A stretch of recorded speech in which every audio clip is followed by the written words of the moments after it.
बहुत अपसेट हो गई जब उन्होंने रिफ्यूज कर दिया कि आपका हम एग्जाम नहीं ले रहे, आप जो है नेक्स्ट टाइम के लिए प्रिपेयर हो जाएं। तो उस टाइम मैं रोने लगी। तो फिर भी उन्होंने मेरी कोई भी प्ले नहीं मानी।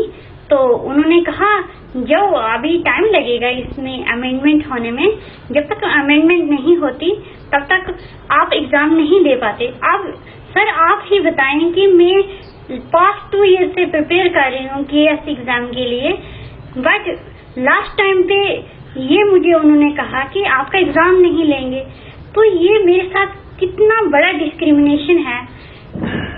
Why they are discriminating me? I am disabled person. That is why I am discriminated by the state recruiting agencies and GAD.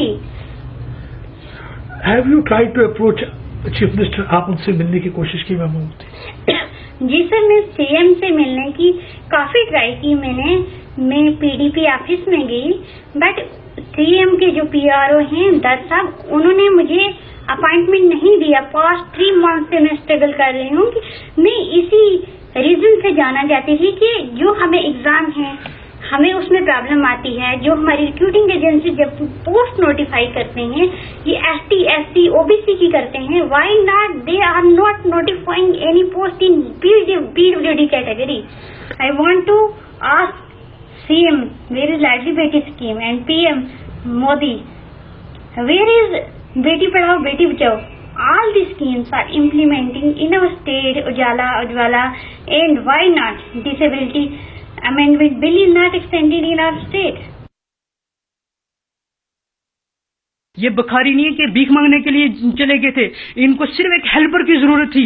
जो इनके वहां पे जो OMR शीट है वो सिर्फ सर्किट डार करने होते हैं, वो सिर्फ सर्किट डार कर सके।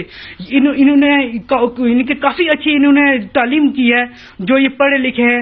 उसके बाद जब ये ऐसी सिचुएशन आ रही है कि जहां पे बाकी बच्चे पढ़ रहे हैं और आज ये दरबदर हो रहे हैं, हर ऑफिस के चक्कर काटने पड़ रहे हैं हमें।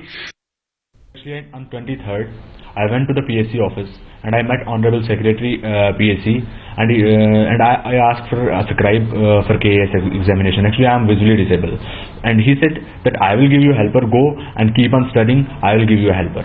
And then after on 7th March I went there, और वहाँ पे उस एप्लीकेशन को पे कोई भी आगे कार्रवाई कोई एक्शन नहीं हुआ और वो एप्लीकेशन वहीं की वहीं थी। और उसके बाद मुझे सेक्रेटरी सर ने कहा कि it is GAD who will decide that whether the helper will be given to me और नॉट।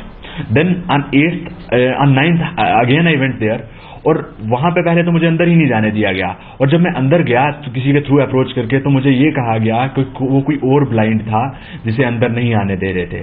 सर हमारे राइट्स नहीं है, हम क्या बेगर्स हैं जो बेग कर रहे हैं कि हमें ये दो? हम अपना हक मांगने जाते हैं और हमें ऑफिसर से मिलने नहीं दिया जाता।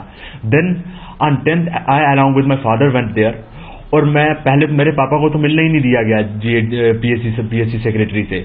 उन्हें कहा गया कि मुझे कहते हैं कि आप हमसे क्यों मिल रहे हो, आप GAD जाइए, मैं क्या कर सकता हूं। और जो PN मुझे बिकॉज मुझे दिखता नहीं था, और जो PN मेरा हाथ पकड़ के मुझे अंदर लेके जाता है, उस PSC सेक्रेटरी के इशारे पे वही PN मुझे हाथ पकड़ के बाजू पकड़ के मुझे दरवाजे से बाहर निकाल देता है। सर इतना एरोगेंसी भरी है ऑफिसर्स में, कोई ह्यूमैनिटी नाम की चीज ही नहीं। देन मुझे GAD भेज दिया गया। सर मुझे दिखता नहीं है, और फिर भी मैं अकेला धक्के खाता खाता जिन फाइल्स को PSC ने फॉलो करना था वो मैं फॉलो करता करता जाके धक्के खा के अप्रोचेस करके कमिश्नर सेक्रेटरी GAD से मिला। और कमिश्नर सेक्रेटरी GAD मुझे ये कह रहा है कि मैं क्या कर सकता हूं, CM का अप्रूवल चाहिए, इट विल टेक टाइम। मैंने कहा सर 19 तक हो जाएगा, नहीं होगा। ही सेड नहीं। तो मैंने कहा सर प्लीज कुछ कीजिए। बोलते हैं मैं क्या कर सकता हूं। सर अगर कुछ कर नहीं सकते तो चेयर्स पे क्यों बैठे हैं ये लोग?